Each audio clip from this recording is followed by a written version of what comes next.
சில சமயங்களில் மனக்குழப்பம் அடைவீர்கள்.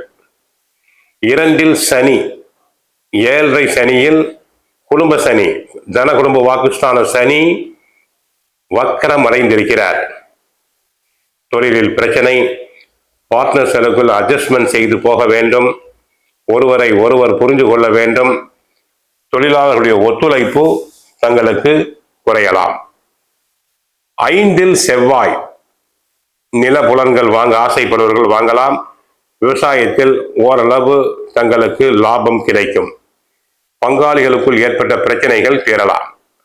6ஆம் இடத்தில் குரு, சுகர் பேஷன்ஸ், உடல் நலனை நன்கு பராமரித்தல் வேண்டும். தங்களின் புகழுக்கு களங்கம் உண்டாகலாம்.